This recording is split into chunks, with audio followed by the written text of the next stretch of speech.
Beef tenderloin is a great option for any special occasion meal. Although it's an expensive cut of meat, it's easier to cook than you might think. In this video, I'll show you each step for making a perfectly roasted beef tenderloin.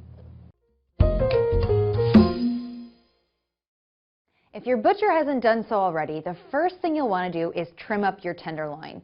Now you can certainly buy a tenderloin already trimmed, but you'll save a bunch of money if you do it yourself, and really it's not that hard.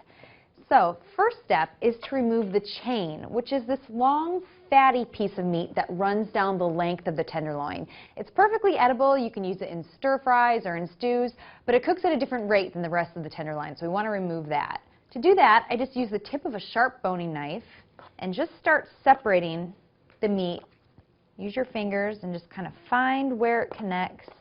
And we're just going to cut that off. Okay. The next step is to remove this big layer of fat. So just find a little piece, lift it up, and then run your knife directly underneath that fat while picking it up with your other hand. And again, when I'm removing the fat, I'm just using the tip of the knife.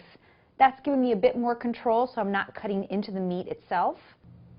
Once you have most of the fat removed, the next thing you want to do is remove the silver skin, which is this thin, silvery membrane that stays really tough when cooked. To remove that, just slide your knife underneath the silver skin, hold it taut with one hand, and then run your knife right along that membrane all the way down until it's cut off. And just keep going, removing small strips like this until all of the silver skin is gone.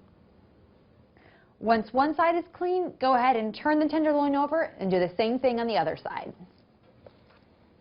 Next, I like to cut my tenderloin in half crosswise to make two smaller roasts.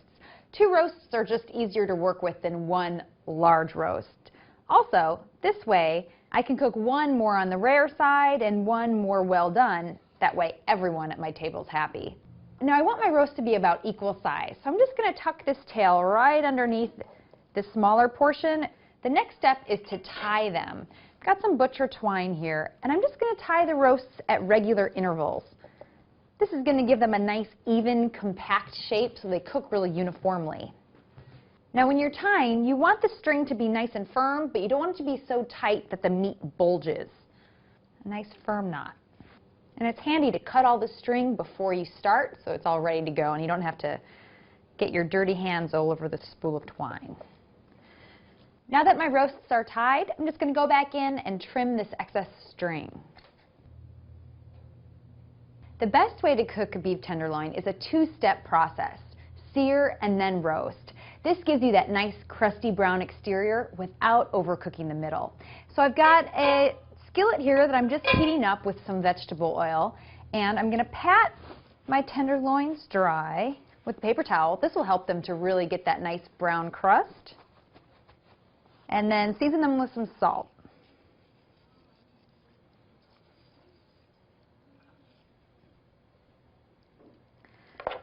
Now I'm going to do one roast at a time because I don't have a big enough skillet to do them both.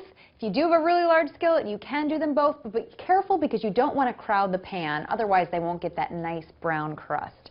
So lay your tenderloin in. I'm going to let this cook undisturbed until it's nicely browned on the bottom.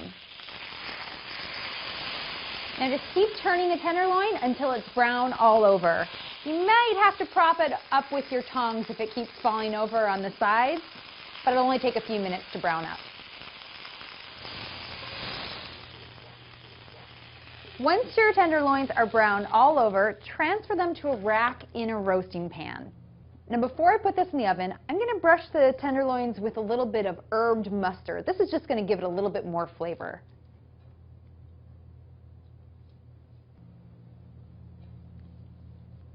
I'm also going to sprinkle the roasts with some freshly ground black pepper. Now place the roasts in a 450-degree oven.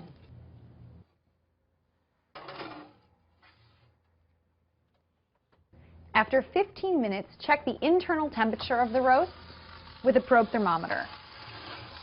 Just stick the thermometer into the center of the meat. Now, I prefer my meat medium rare, so I'm looking for a temperature of 120 degrees. If you prefer your meat medium, you'll want a temperature of 125. Now, this is reading about 90 degrees, so I'll put the meat back in the oven and check it again in about 10 minutes.